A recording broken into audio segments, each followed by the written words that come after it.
Hello everyone and welcome to my neck of the woods. This is a podcast channel, vlogging channel, all about knitting, spinning, crochet, sometimes sewing, all of the fiber arts here that I get up to. So if you like that kind of stuff and you like a sit down podcast, this video is for you.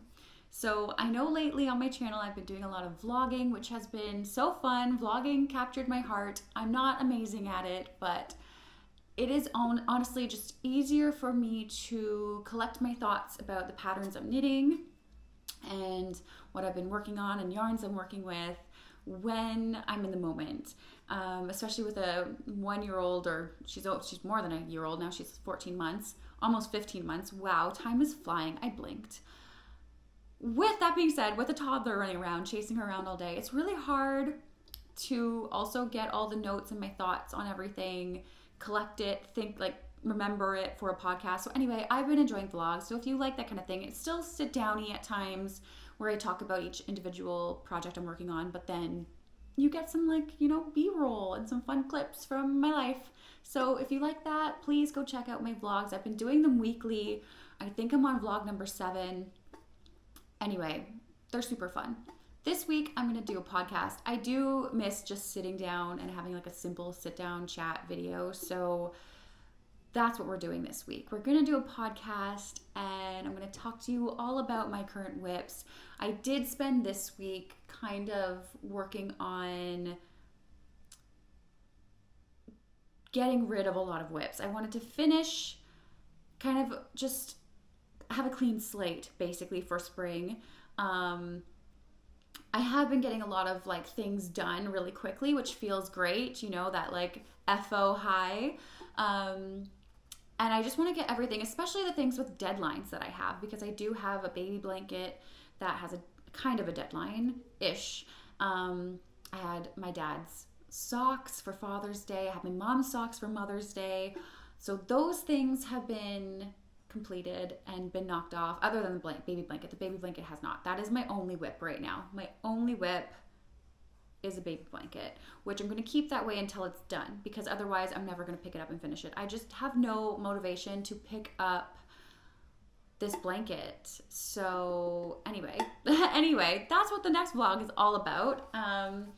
It's just about finishing up whips and getting a clean slate for my next projects, which I'm super excited about. I am really into summer knits this year, which is not typically my style. Usually I still prefer my winter knits even in the summer. The summertime I'll just work more on socks and hats and smaller things that are great for walking or biking and knitting, stationary biking by the way, and just things that don't pool in your lap, or a lightweight shawl I like to work on in summertime, but I still work on winter knits.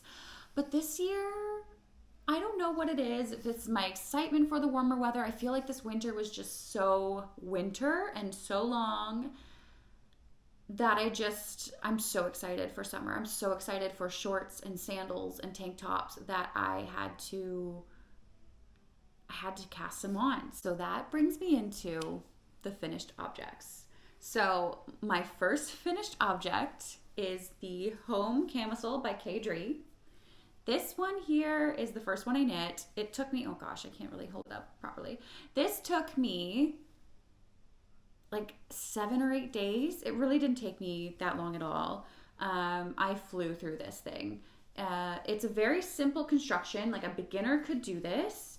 Yeah, I absolutely love it. I did in between size small and a medium.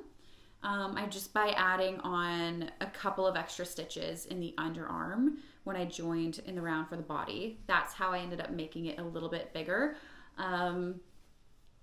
Yeah, I loved it. I still love it. I love the material, the fabric, the yarn. Should go with the yarn first, right? Rusty. I'm rusty. The yarn is Sandnesgarn Tynn Lima, and I held it double for the DK gauge. I love this. It is a little bit fuzzy, which I don't know if that's from where. I don't see any pilling. I've worn it a few times now. I really, really love this yarn. I've never used the Sandnesgarn line, which I will use in an upcoming tank top.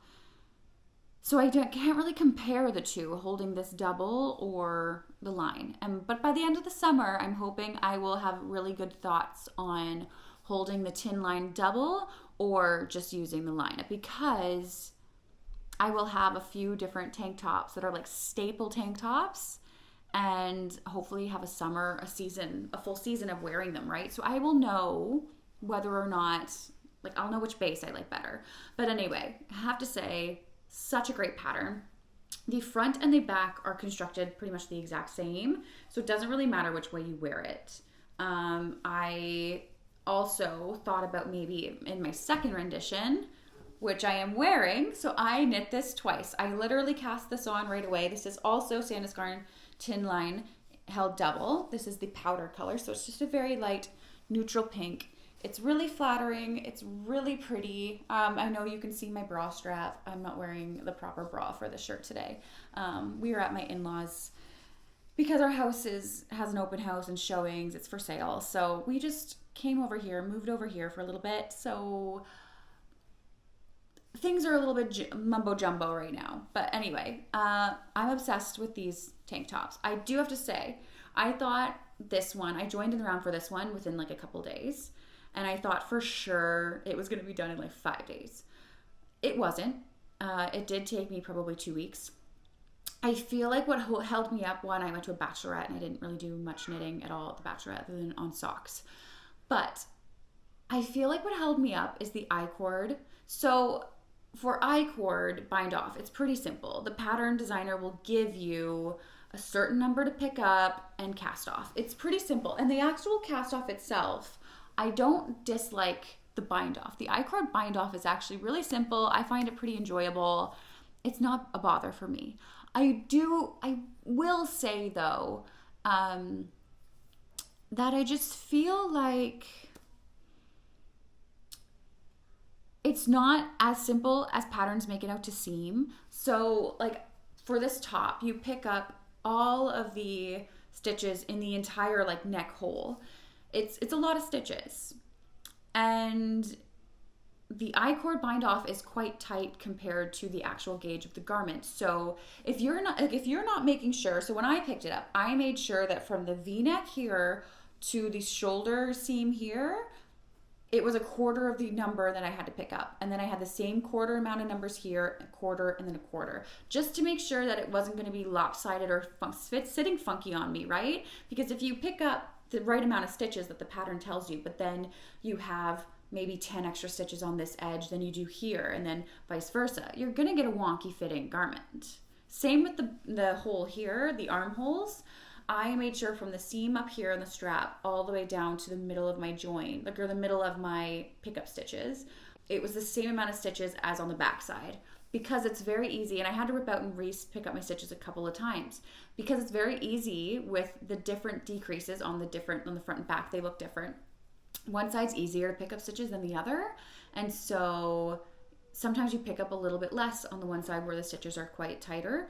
And then now you have a wonky fitting garment, right?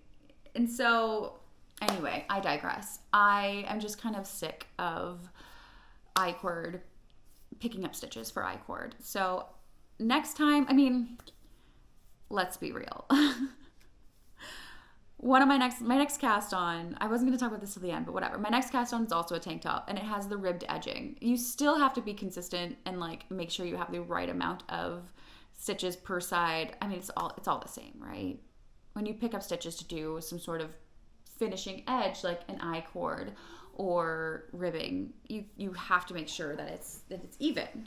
So I don't know why I was thinking it would be different with ribbing. It's not different at all. It's the exact same. Anyway, that's the only part that I didn't like, simply because I just wanted to get to the knitting, and then I had to keep frogging and finding the right stitches, and then I couldn't watch my show and do it at the same time because you have to count. Anyway, I digress. It's done. They're both tops are beautiful. Both tops get worn a lot. So this is actually my first time wearing this one. I just blocked it the other day. I absolutely love them. I was going to do short rows to it. That's what I was trying to talk about, right? I was going to do short rows to this one, But then after wearing this one for a couple of days, I realized that yes, the front and back are the exact same, but your breasts, your chest, pushes and lifts up the top of this, so then the back kind of seems to slope down. It's just a perfectly fitting garment, super simple. I just saw somebody post a tank top that looks just like this, and I thought, oh my gosh, there's another tank top pattern coming out that looks identical. And it was, I wish I took a screenshot and remembered who posted it. But she knit the home camisole in a fingering weight, and she just went up 2 sizes from the size she would have done in DK weight. And oh boy, does the drape look amazing. It has made me really, really want to cast on a fingering weight version, but I have like 3 more summer tops to do, possibly 4, with stash yarn that I would like to use up. So I think I'm just gonna have to maybe hold off on that till next summer, next spring, but dang, I really like this pattern. Home Camisole by Caidree, such a good pattern if you are looking for just a simple staple tank top. And don't even get hung up with the fact that it's summer. Like, you can wear this all year round. Like, it's chilly this morning and I'm wearing this like linen blazer blouse over top, and I feel fine. I can take it off when it gets really hot, or in the winter when you have a really fuzzy, like cozy mohair cardigan on, you can have this underneath. There are so many options for tank tops, knitted tank tops, I swear. So this is a staple in my wardrobe. I am very, very happy with it. And that is finished object number 1 and 2. So my next finished object, I don't actually have with me because I am not home, but I crocheted these 2 flower sprites from Critter Stitch, and I don't know what hit me, the bug for these dolls. I just love them. I love dolls. I love crocheting dolls. I had bought a crochet doll for my daughter a year ago at the Kawartha Fiber Festival, and she's got like a petticoat and a bag and a bonnet and hair, and she's just stunning. And I purchased her because I was like, oh, I will never want to crochet something like that. And I didn't crochet much last year at all. The past couple of years, I barely crocheted. So, because I just don't crochet garments, really. There's the odd lace kimono that comes out, and I'm like, ooh. But otherwise, I just don't really crochet my garments. But I love amigurumi. And now that I have a kid, I love it even more because I just want to make her all of the things. So, I made her a flower sprite doll by Critter Stitch. If you don't know Critter Stitch, she is the designer for the mushroom guy, the viral mushroom guy, who I also made. So I'm going to insert a bunch of photos so you can see what all of these things look like because I don't have them here. But my mushroom guy, I love him so much. He took a week to do and I just focused on him. So that was actually more of like an intensive project, but it was really fun, and he is so cute. He sits up on a shelf in our bedroom and watches us and watches over my daughter when she naps, and I just love him so much. So very, very happy with him. And then of course I just had to keep looking at the beautiful, whimsical, natural inspired patterns by Critter Stitch, and I found the most beautiful doll patterns, and they're all interchangeable with the different parts. So I did the flower doll, and with that pattern, you can kind of mix and match, do different colors, do round petals, do pointed petals. So I ended up doing a sunflower one and like a standard, like the same one she has in the photo with the same colors and everything. I love them so much. They're so gorgeous. They're so fun to make. They really don't take that long, a few days maybe. They have little bums, little tushies, and like the perfect rounded little bellies. I just adore them. The only thing I would maybe change about the pattern, and I might maybe do this myself, is the arms are done separate and then they're sewn on. I would probably do the arms separate, not close them off and then sew them on afterwards. I'd probably just join in the round and then knit shoulders. The straps of the dress do cover the arms though. But that would just take it to the next level. That would just make it a little bit more polished. And when your child's playing with it, then you don't have to worry about the arms falling off. Again, you can just sew them back on. It's so simple. I know, but it would just be so nice to not have to worry about that and just have it all one piece. So I might end up doing that. I think the doll that I purchased for my daughter, and I did buy the patterns from the designer for this doll that I bought my daughter. I should insert a picture too, because then that'll just make things easier to understand. But anyway, that doll's a little bit bigger, a little bit chunkier, more like a child doll. And she, I'm pretty sure, has arms that are joined in the round and then picked up, and then you do the shoulder shaping into the neck.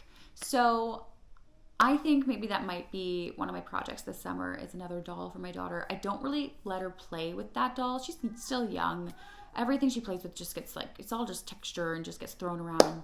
I did knit her the Good Bear by Susan B. Anderson, and she takes his pants off all the time. And that's what she does. She just takes his pants off, plays with the pants. She does snuggle the bear because it was knit with Surrey lace, so it is quite soft. But again, she just wants to touch things, play things, take things apart. So, I mean, a doll is great. You can dress and undress, but she's not quite at the age of understanding that she's dressing and undressing. So I digress. I will probably be doing more dolls this summer. My next finished object are a pair of socks. Vanilla socks, plain. I knit them with drops Fabel in confetti cake for my mom for Mother's Day. I don't have them. I don't even have a picture of them. So I'm just going to mention them that I did those. They're beautiful. They did not get on Ravelry because I didn't take a picture of them. So next time I see my mom, I'm going to get her to like pose her feet and we'll take a cute picture of them. And if I do that before I upload this vlog, which I highly doubt, but if I do, they'll be in the vlog. If not, they will be linked down below on Ravelry and you can check them out if you like. But they're just plain vanilla socks. I didn't do anything special to them. My mom loves them. And that's that. My next finished objects are another pair of plain vanilla socks. These ones are for my dad. I still have all my light bulb stitch markers in because that's how I count my rows. But anyway, I finished these this morning. I actually just cast off the toe. I did the second sock for these in 2 days. I know Father's Day is like still a month away. I have so much time. Maybe not quite a month away, maybe 3 weeks away. But I just wanted to get rid of everything. Like I said, this week was the week of getting rid of whips, and I just wanted to get rid of everything that had a deadline, so I didn't have to stress about anything. And so I'm super glad I got these finished. And now I feel like I caught the sock bug. Now I just want to like knit on socks, but I want to do socks that have some sort of something. I'm tired of vanilla socks because I feel like until I get to the heel, I'm really just bored. I really would like to find, there's so much dog hair on these. I would really just like to find some patterns that maybe aren't like complicated. Like I don't want cables. I don't want anything like too investing. I want something still that's quite simple and like maybe even easy to memorize, like a couple of rows, like 2 row, 3 row, repeat. Something I can easily memorize and just keep going, but it's just something else other than just plain vanilla socks. And I've done rib socks too, so I don't want to do rib socks. I don't know. I gotta find some sort of stitch pattern or find a pattern. I know I've seen a lot of patterns recently that have like a zigzag. So when you use like self-striping yarn and then you get zigzag, and I would really like to do that because I have tons of self-striping yarn in stash. So I would love to do that. I have this. So this is Drops Fabel again. And what way is this? I don't remember, but it's all listed down below. I'm pretty sure it is Emerald City. I really, really like it. It's so pretty. It's so my colors. Very me. So I'm going to have matching socks with my dad because I bought 2 skeins of this thinking that I would need 2 skeins to do a pair of socks, but I don't. I didn't even finish the first skein, and these are for my dad. These are 72 stitches for a size 9 US men's foot. So I'm a size women's 8 US and 64. stitches. So I'm definitely getting a pair of these for myself. And they will be vanilla probably. Actually, you know what? This is kind of stripy too. Like it's like a fade stripe, but it is still stripy. This would look really good with like a zigzag kind of pattern, I think. So maybe I'm on the lookout for that. If you know any sock patterns that have like that kind of stripy, I just saw something on Instagram the other day and I should have looked at the pattern. If you know of any, please drop them down below. I would love to knit something a little bit more, something still simple, and something I can take with me on the go or knit on the bike, whatever. But yeah, I want something to just jazz up my sock life a little bit, you know? Anyway, keep it interesting. Next two things I'm going to talk about really quickly because I don't know how many of you will actually be interested in these, but my next finished object is his arms came undone. But anyway, this is the Reversible Sock Bunny pattern by Susan B. Anderson. I knit this one around Easter time and I love it. It's so cute. It has the little... So this pattern was super simple. I knit it in a couple of days.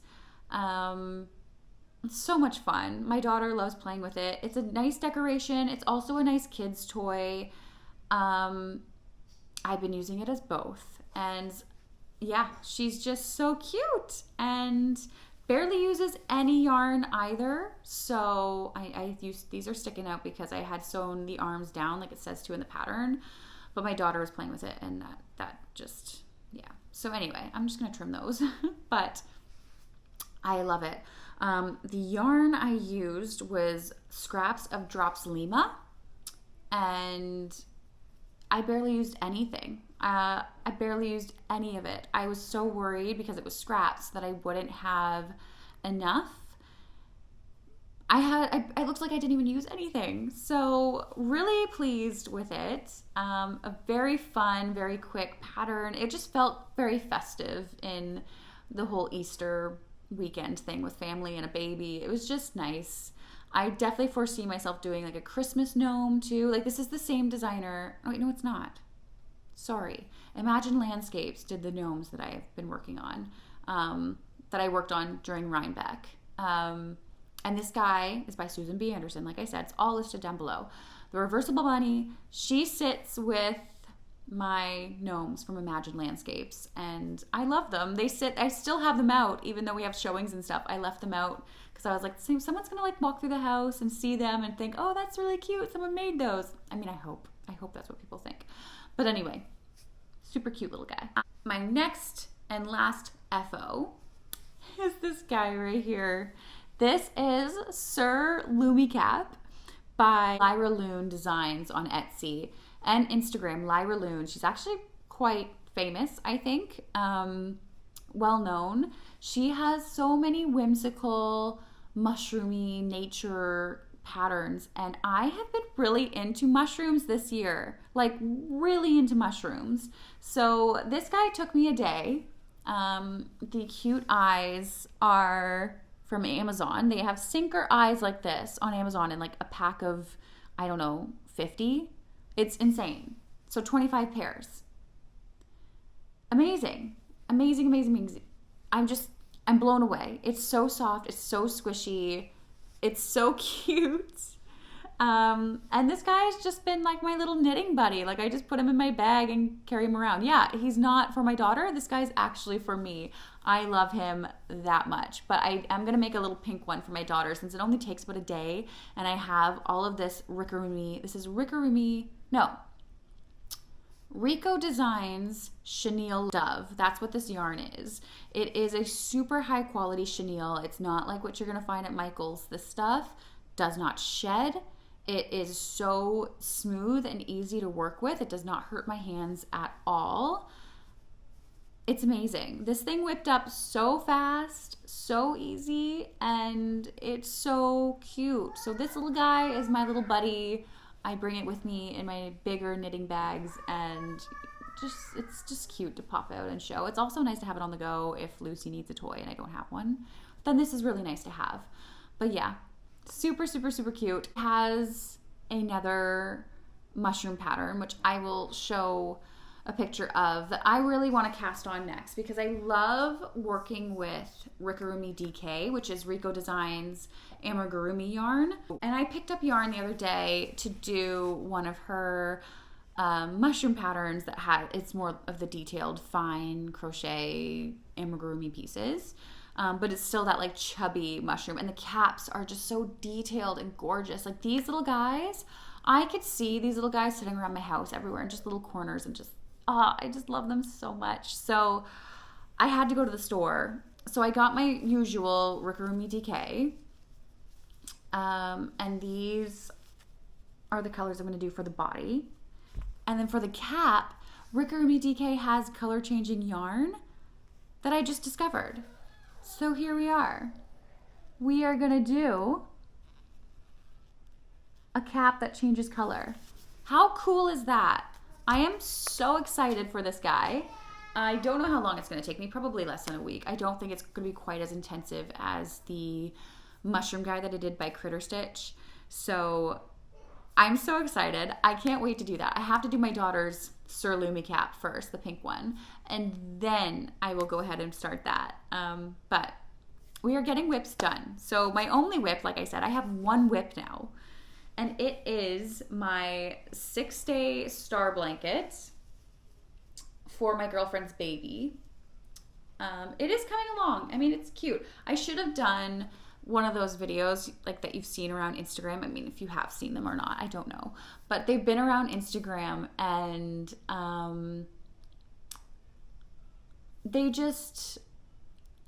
people are like unraveling their 6-day star blanket every day.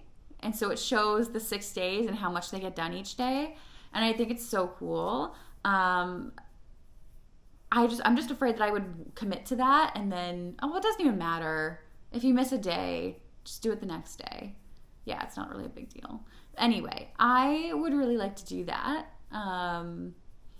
Maybe for the next one. My daughter is obsessed with this blanket. So I was doing really, really well with this. And then my daughter just got obsessed with it every time she saw it. And it was sitting in my bag. So we've got the house listed for sale. And I have this big quilted bag where I keep all of my whips. And that way it just sits beside our bed. And then when we get a showing or we have an open house, I just take the bag and go. And that's it. I don't have to worry about any other valuables sitting around the house or any whips sitting around the house that I may have forgotten about. Everything is just in its place and it comes with us. That being said, this takes up the entire, not the entire bag, but it sits in the bag. It takes up a ton of space in the bag. And then my daughter sees it and she loves this, she loves these colors. And I have yarn to do one of these for her. And it's like a purpley green. It's also beautiful. But I feel like she's a pink girl. And so now I'm like, oh no, I picked the wrong colors. But I don't want to start a new one for my friend's baby and then have to. So she'll get what she gets. She'll be happy with whatever. She loves yarn of all colors. She's quite a yarn girl. I'm very happy about it. But anyway, I am so close to being finished this. My daughter loves it. She'll take it out of the bag and walk away with it and then rip out the stitches. And so I didn't work on this for about a month, and she ripped out all of the progress I probably made in a month. So now I'm focusing on this. Every single night I get maybe 2 hours after she goes to bed where I can just completely, unless she's teething or going through something, I pretty much consistently get my 2 hours every night. So I am going to focus on this for the next week. I'm hoping that 2 hours every day for an entire week should be all that I need to do, which is great. I'm glad that I'm down to one whip because honestly, I just need less stressors in my life. And the thing about knitting is that's what's supposed to be a comfort, right? It's supposed to be a release. It's supposed to be, meditative, get away from the stress of life and just relax. And I feel like with a pile of whips, I just feel stressed by them. I don't feel comforted by selection or which one I'm the kind of person who I want 1 or 2 whips, a small whip that's easy and simple, like a pair of socks or a hat that I can take with me anywhere, wherever, and then a bigger whip like a sweater or a shawl, a garment of some kind that I can work on for like a month or two and just focus on that. And I feel like when I just focus on the one project, I enjoy it way more. Like I really get into it more, and I get more from the process of making it than I would if I am interchanging it with other projects all the time and then getting reacquainted with each of the patterns. And I just don't, I used to do that. But I used to have the time and the brain bandwidth to do that.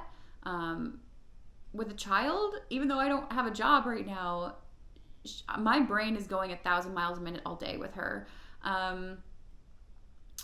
And it'll just get worse when I do go back to work, and I also have a toddler at home.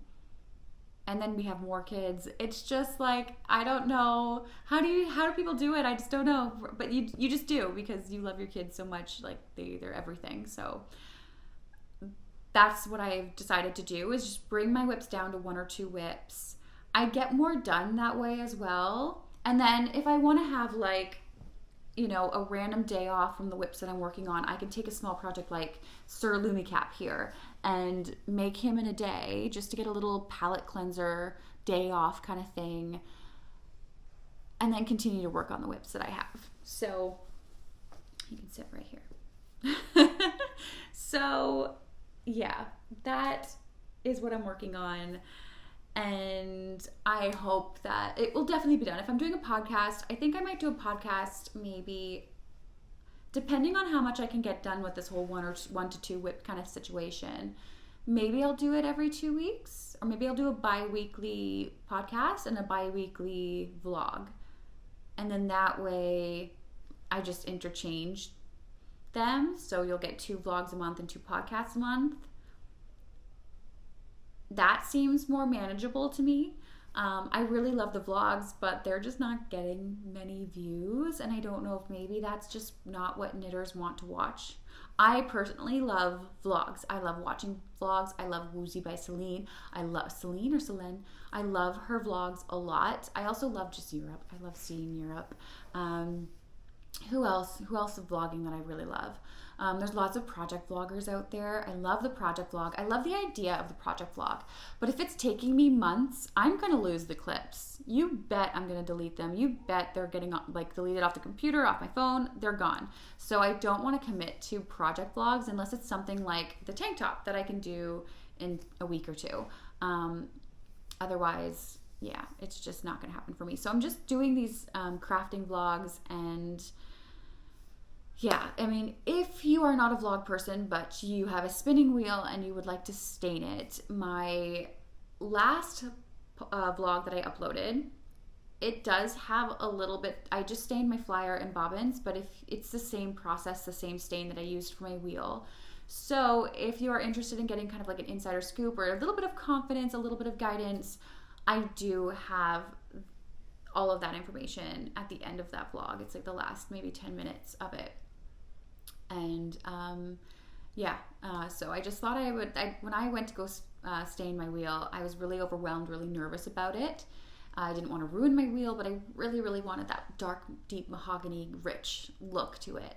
And I am very, very, very happy that I did do it, even though I was like heart in my chest, like very, very, very nervous about it. It was worth all of the work that I did to it, and I did learn a lot from it. And if I went back and could redo it, I would send myself in a different direction than the one that I went in.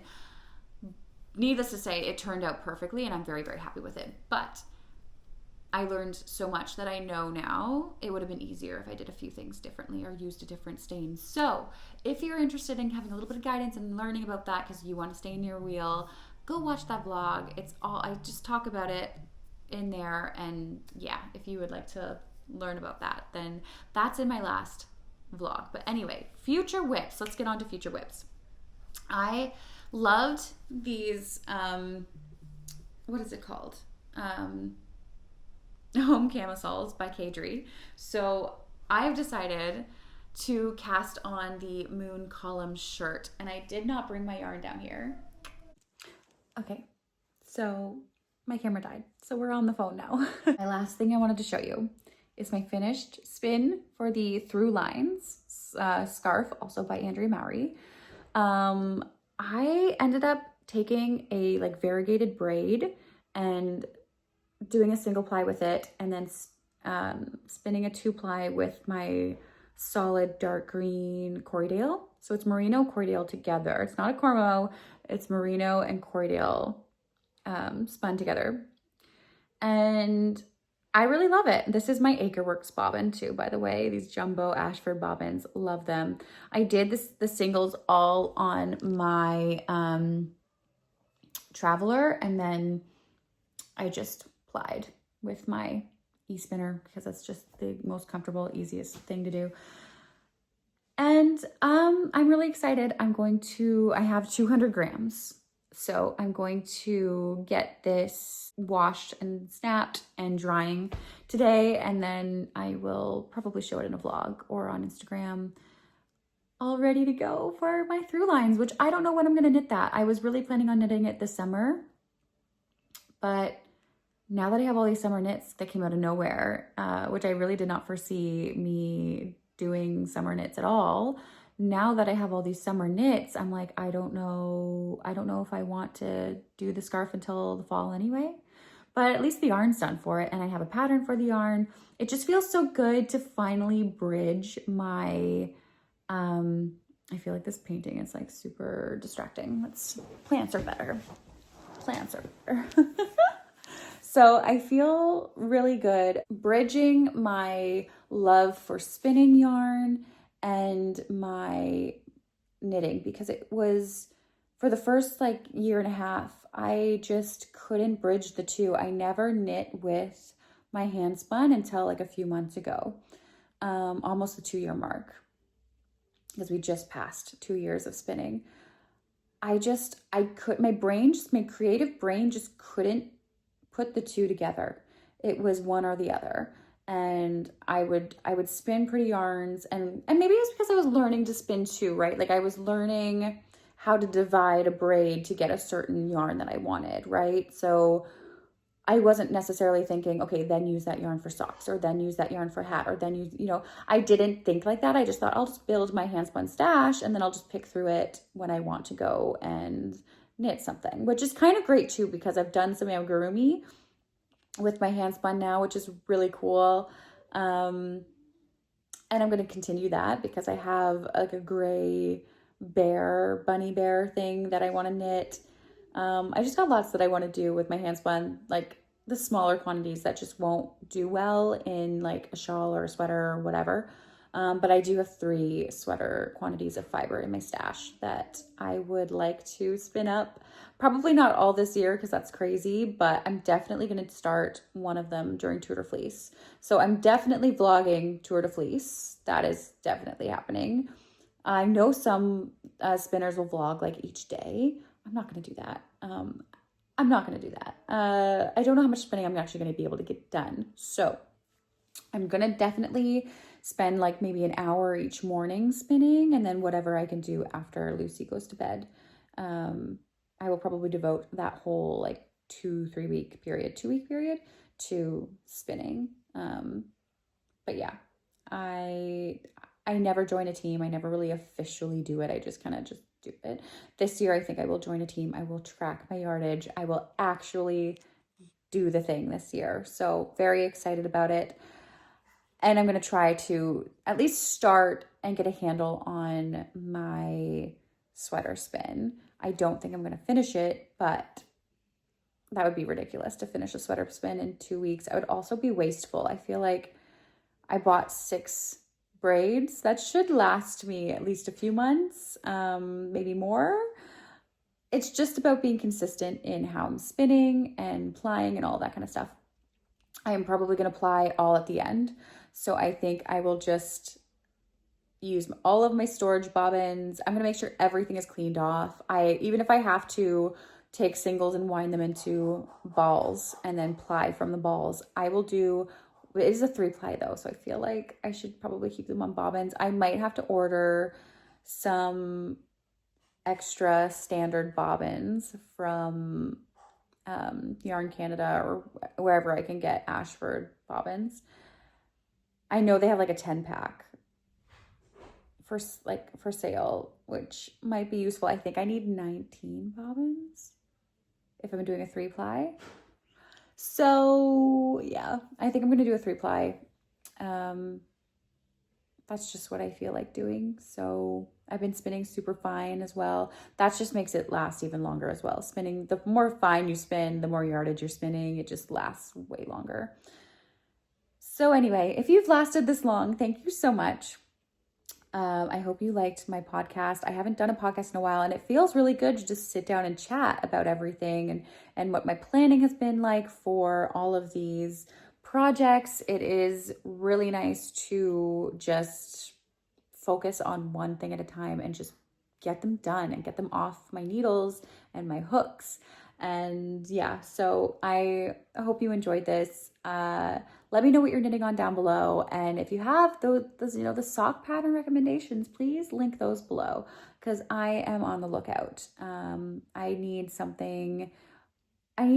Right now I have no knitting whip, right? Because I'm just working on that crochet blanket. So I definitely need a knitting pattern, that I can just easily take with me and just mindlessly knit. But not too mindlessly. That's the thing. So anyway, I hope you enjoyed this. If you did, please like and subscribe and come hang out with me more often. I love to talk about knitting and fiber and yarn and all of the things fiber related. Thank you so much for watching, and I will see you next time. Bye.